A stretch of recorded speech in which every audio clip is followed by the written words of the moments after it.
protect their environment.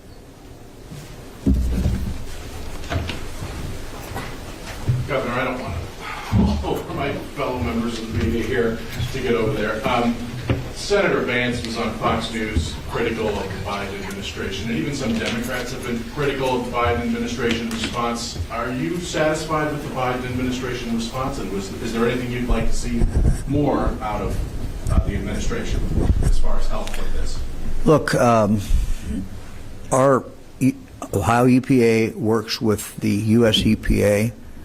These are the principal people involved. The federal government is conducting an investigation to determine why this wreck occurred, this crash occurred. We await that. And certainly we'll be interested in seeing what is going on. Look, the president called me and said, anything you need. I have not called him back after that conversation. I will not hesitate to do that if we're seeing a problem or anything, but I'm not seeing it. Patrick Arsagas with the AP. It's probably a question for ODNR. I know you had mentioned that there weren't any maybe like reports of animals dying because of the controlled release. But again, we have been hearing anecdotes from people in the area about pets or other agricultural animals. What can they do if they believe that their animal died because of this? And like, what is ODNR doing to measure that? Yeah, I think that's probably Director of Agriculture, Brian Baldridge. Thank you, Governor DeWine, and thank you for that question as far as the livestock community. From the agricultural, from Department of Ag standpoint, we've been in contact with folks in the community as far as the veterinarians. Our state vet, Dr. Summers, has been in contact with folks in that community, and that's what we're telling folks. If you see symptoms of your livestock, reach out to your local vet. But we are in constant contact with them and also our stakeholders, Farm Bureau, OSU Extension, all the folks in that community. And to this date, there is nothing that we've seen in the livestock community that causes any concerns to this date. Thank you. Karen Kassler, State House News Bureau, Ohio Public Radio and Television. Governor, this is for you. You've said that you fully expect Norfolk Southern to pay all the costs. You said you've gotten a commitment from them that they are going to stay on site till everything's cleaned up. Are you confident that they are going to pay all those costs? And there are reports of people having trouble even cashing these inconvenience checks. What do you tell those folks? Well, look, Norfolk Southern is responsible for this problem. We fully expect them to live up to what the CEO committed to me, and that is that they will pay for everything. If they don't, we've got an attorney general here that will file a lawsuit. So, look, they're responsible for this. They did it. This is the impact on this community is huge. Not just the physical problem that might be caused, but the inconvenience, the terror, many things. So yes, we've already seen lawsuits filed. I'm sure there'll be more lawsuits filed. But my objective is to do everything we can to get this cleaned up as quickly as we can, and I think by continuing to talk and reveal what we're doing, what the testing is showing, I hope that people will continue to have confidence in what's going on. But I understand people's skepticism, and I understand their anger. And if I lived in the community, I would be angry too. The railroad caused this problem. They're going to be held accountable. Hi, Anna Hoffman, WCMH-TV. I know there's going to be a full investigation into how or why this happened, but are there any early indications pointing to deliberate actions to make this train derailment? I have no indication of that. Sir, about these $1,000 convenience checks, as far as you know, does receipt of one of those checks absolve the burden of responsibility? What strings are attached to these checks people would do to receive those? You know anything about that? Well, I don't want to play lawyer here, but I don't think that resolves them of any, or absolves them, excuse me, of any responsibility. They're still responsible for any damage that they've caused. Governor, we're ready for online questions. All right, we'll go to the online questions. Hi, yeah, this is Matthew Cunningham Cook with The Lever. Just wondering who besides Norfolk Southern was consulted on in this decision to do controlled release? Was there independent information collected by either the state of Ohio or the Commonwealth of Pennsylvania that allowed you to make a decision about the controlled release independent of what was being provided to you by Norfolk Southern? Yeah, we consulted, as I indicated, we consulted, the Ohio National Guard was consulting directly with the Defense Department. The modeling was very important. We wanted to know exactly what the ramifications of the modeling would be, or of the explosion would be. So yes, we reached out to every expert that certainly that we could find. Next question comes from Craig Cheatham, WCPO. Good afternoon. I just want to mostly make sure that I'm understanding what several of the speakers have said. One mentioned that the contamination, the so-called plume, is moving at about a mile an hour. I want to make sure that that is correct, and that right now it's believed to be in Huntington. And so what I'm asking is, how big of a threat is that plume perceived to be for the communities that are downstream, and how long do you believe it will be until that plume and what's in it reaches Cincinnati, which is the largest city downstream for quite some time? Thank you. Hi, thank you for your question. It is on its way to Huntington. I don't have the exact mile markers of where it is right now. Orsenko would be able to tell you exactly where that location is at this time. The farther it travels down the Ohio River, the more it is dissipating, the less concentrated the contaminant plume is. So the farther it heads down the Ohio, the much less risk that it is, and we haven't seen a risk even at the most closest points to East Palestine. So we would not envision anything from this point forward impacting any of the further drinking water supplies. And I will say that the Cincinnati water plant themselves have been extraordinarily helpful in tracking the butyl acrylate chemical itself. It was a brand new chemical that we did not have a methodology for, and Cincinnati is performing that analysis for all of the drinking water systems north of the Ohio River. Next question comes from Megan Lowe with Verify. Hi, I also have a question for you, Tiffany. One of our readers asked if the EPA is testing any soil samples following the derailment. Can you speak to that and what the EPA has found so far, if so? I would like to turn that question over to Kurt Kohler, who's on site. Yes, that is ongoing.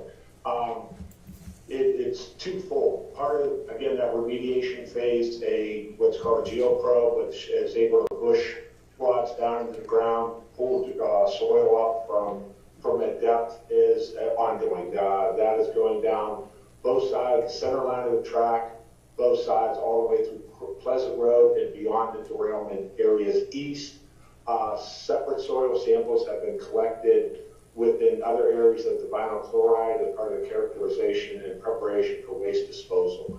And again, Norfolk Southern has also taken advantage of the excavation and planning for, again, what would be foreseeable remediation efforts and ongoing collection. So yes, sampling is being done. I know our Division of Surface Water is already preparing work plans are in place for both potential sediment sampling and long-term surface water sampling along the various waterways. So that is in development, yes. Kurt, kind of a layman's question, but I assume that they will not leave and will not stop removing dirt until they can go in and get samples of what's remaining, and there's no evidence that it's there. Is that right? I mean, they're going to go back in and make sure that when they think they're done, they're going to be back in and sample and make sure that there's nothing showing up. Yes, sir. That's again two-phase approach: attack the grossly impacted in the emergency response phase, get data while you can to build out the long-term remediation plan for both soil, water, other impacted media. Thank you. The next question is from Mike Fairchild, NBC 24 Toledo. Thank you, Governor, for taking time out today. You earlier in this press conference referred to it was absurd that this train was not considered high hazardous. And it seems that in 2020, the Department of Transportation allowed rules to be laxed, I guess, to allow 100 or more tank cars filled with gallons of liquid petroleum gas, which could be also even more dangerous. What would you say to, you said that Congress needs to change this. Is there something that you can do as a governor to change the way these bomb trains are transported through the state? Thank you. Yeah, my understanding when we're dealing with the railroad, governor's power is very limited. This is generally a federal government thing that they basically preempt us on the control of the railroads.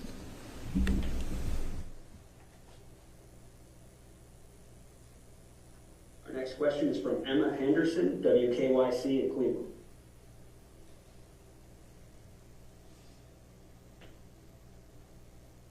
Emma, are you there? All right, we'll move on to Courtney DeGeorge with Fox News. Hi, this is for everybody at the press conference. There's been a lot of people who live in the area who have expressed concern about going back into their homes despite being told that the air is safe and the water is safe. Can you just speak a little bit to the validity of some of their concerns that people are getting headaches and what that might mean in terms of long-term effects that this will have on their bodies? Should they be concerned about potential cancer clusters that might arise as a result years down the line? And also, Governor, if you were to live in the area, would you feel comfortable moving back into your home? Let me take the first part. Look, I think that I would be drinking the bottled water, and I would be continuing to find out what the tests were showing as far as the air.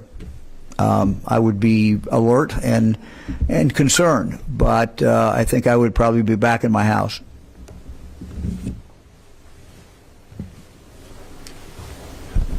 I think that was a very good answer. Truly, I think the governor really summarized the important points. Look, we've got very good data as it relates to the air quality. And I think people can feel very confident in that fact, coupled with the fact that there continues to be air monitoring. So that's very good. We have no indication that the municipal water supply is not safe. However, we do have testing that is pending, and I think it's a relatively easy thing to do to use bottled water for a short window of time. I think people should be confident that multiple agencies, both at the state and the national level, are very serious about this, are watching very closely, and are not allowing any wiggle room when it comes to safety. What is that expected range? Our next question comes from Jordan Miller, WHBC Radio. Hi, thanks for taking my question today. My question is, will Norfolk Southern, are they going to pay for any autopsies for these animals that are being found dead? There's chickens that people are worried about. I know there's a report of a dog in the East Palestine area that has been circulating on social media. Is that something that people can confidently go to their vet for and turn over a bill, whether the vet determines that the animal, the livestock passed away because of the chemical releases, whether they determine that or not, can they rely on Norfolk Southern to handle that bill? Yeah, let me ask the Director of Agriculture to answer that and to outline what the procedure is. There is a procedure built into our custom and into our law. Thank you, Governor. As far as the question, as far as the Ohio Department of Agriculture, we have a diagnostic lab, and it is run by our state vet, Dr. Summers. And as far as the policy and what we're telling the folks as far as the vets in the communities, I'm going to turn it over to Dr. Summers, who's a specialist in that area. Welcome. Thank you. Dr. Dennis Summers, State Veterinarian for Ohio. Yes, just in short to answer your question, animals that die for any reason, livestock, pets, first call should be to your private veterinarian to seek guidance and consultation for that. Our animal disease diagnostic lab is here to serve the livestock industries and companion owners to do necropsies and diagnostic testing for any cause of death. So we need to make sure that we're following the appropriate routing, that those samples that are being submitted or those animals that may be found dead for any reason do come in through a veterinarian to our animal disease diagnostic lab, and we would run them like we would any other normal sample. Thank you. Thank you. Thank you very much. Our next question is from Dan DeRoos, WOIO in Cleveland. Good afternoon, Governor. Thanks for taking the time for an update. The one thing that hasn't been discussed today is the giant column of doomsday-looking smoke that went up after the quote-unquote controlled release and burn. Are we just supposed to believe that that just disappeared, that went up into the atmosphere and just went away? That had to have come down somewhere. There has to be a blanket of whether it's soot or chemical, whether it was the wind sort of shifted that evening, so it kind of went instead of just to the south east, it kind of started to go straight east and then a little to the north. I mean, this has got to be on the ground somewhere. And if we're talking livestock, if we're talking pets, if we're talking kids out playing, there's no concern more than a mile out, 10 miles out, 20 miles out, 30 miles out. What happened to that smoke, and who can give those answers? Let me see who can, if we've got someone who can answer that. I don't think there's anyone here who's volunteering. So, and look, what we're trying to do is be very, very careful, follow what the science is. I don't know what the science is in regard to that. But we'll try to get you an answer. If we can't get it today, we'll try to get you an answer later. No. I will say the only thing I can say for sure is that we were monitoring the air, and this was a relatively small area that we had cordoned off and told people that they need to leave. We were monitoring the air in real time when that went up in the area right outside there, and that quality of air remained good the entire time. We later, the next day, went in, of course, to within that area, the red area and the yellow area, and started measuring it, and it was good. But at the moment when it went up, we were still getting readings. My understanding is they're still getting readings right outside that area that indicated that it was good. But I cannot answer your question. What happens when that goes up? So we'll see if we can get you an answer. Governor, this is Kurt. I could add to that. Following the fire and the predicted plume, various communities did report odors or haze, and teams from both US EPA and all did respond to those areas throughout the night to verify them, and again, no elevated readings did occur for those constituents. So that did go on throughout any of the areas where citizens were reporting problems outside of East Palestine. Our next question is from Deanne Johnson, Youngstown Business Journal. Yes, Governor. Real quick, the soil that is along the tracks, I'm hearing that they're talking about they're excavating it and pulling it out of there. Twofold question, the trains continue to go through. Is that safe to have those trains still going through there if things are a little unstable? And secondly, where is all this soil going? There's talk of things that are sitting in these Palestine Park in large containers. Is that where the soil is being transported? Let me ask Kurt if he knows. Yes, the soil that is being excavated out there's three staging pads on site within the footprint of the spill zone. Underneath those are heavy plastic sealed liners with berms. Any water from either leaching out of soil or anticipated rain would be collected on a continuous basis. So that soil is being managed. It will be properly analyzed and shipped off for disposal. So that's what's going on in that. As far as train safety, Norfolk Southern has made us aware we have to do all their safety briefings when working in those areas. They have complete control over the tracks. So anytime a train is coming through, it comes through at a reduced speed, and the work has to stop while the train passes. So they have complete control over that. The wastewater storage, those big blue mobile storage tanks, they do hold 21,000 gallons capacity. We have them at various staging areas, depending on the work locations. Like the one you referenced in the park is in the event we would have to pump material from the creek into those. Again, they are safe, they're sealed off, you don't have any direct access to the material inside, and they also inside secondary containments in case something would happen to those containers. So that's how waste is being managed on site, and we work with Norfolk Southern daily on that to monitor. Like we have people from our hazardous waste unit group working with them directly, again, boots on the ground every day. Our final question today is from Dylan Carr, the Ashland Source. Hi, thanks for taking my question here. We have readers in Ashland, Richland, and Knox counties. They've expressed concern in the air and water quality in the aftermath of this. How concerned, if at all, should these people be? And if they should be concerned, even just a little bit, what steps should they take in terms of obtaining testing kits or anything like that? We'll start with the surface water. As you saw from the maps that we showed, the surface water is heading southeast to the Ohio River. So the locations that you mentioned should not receive any contaminated surface water in their area. But I'll let Dr. Vanderhoff talk about the air.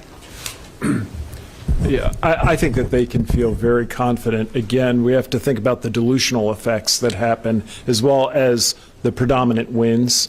I would not consider those communities to be at high risk. And again, we've been very careful about the water. We will learn more as we are doing the surrounding private water well testing.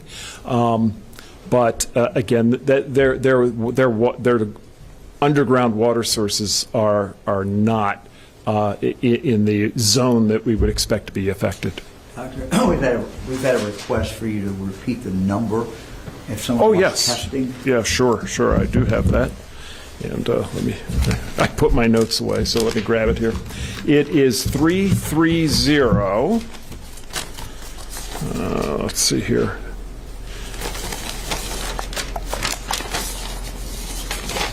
Oh, here it is. Sorry. 330-849-3919. I'll do that one more time. 330-849-3919. Anybody else? If you find positive tests in private wells, will that be made public? Yes. Yes. I assume so. Yeah. Anybody else? How long are we estimating people will have to drink that bottled water? That's true. So a part of the challenge is people signing up. This is a voluntary activity. So if you've got a private water system and have not called the number to get on the list to get tested, please do. The turnaround time does not appear to be long, but it is a matter of days. So we'd like people to sign up for that testing in that area as soon as possible. This is related, but unrelated, I guess. There were reports that you were not necessarily looking at any sort of action regarding the adjutant general and the reporter who was arrested. Is there going to be anything after this? Well, as you know, this matter is turned over by the local county prosecutor to the attorney general. I remain, I have the same opinion I had the first day, and that is that I would hope that charges would be dropped.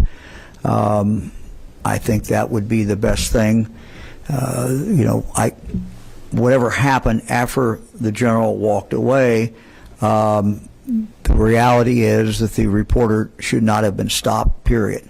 So it shouldn't even started that way. And I understand, you know, people may have different feelings about what happened afterwards, but the initial stop, the initial confrontation, or the initial contact never should have occurred. So taking that into consideration, it seems to me that everyone would be better off if we just, you know, if the Attorney General could see fit not to proceed with any kind of prosecution. Have you talked to the Adjutant General about the initial confrontation? Yes. Yes. Look, I think the general, you know, regrets that. You know, I explained to him, you know, how press conferences work, and that frankly that sometimes during a live press conference someone will be reporting directly. Someone could be right now standing back there and reporting if they wanted to, you know, and they have the right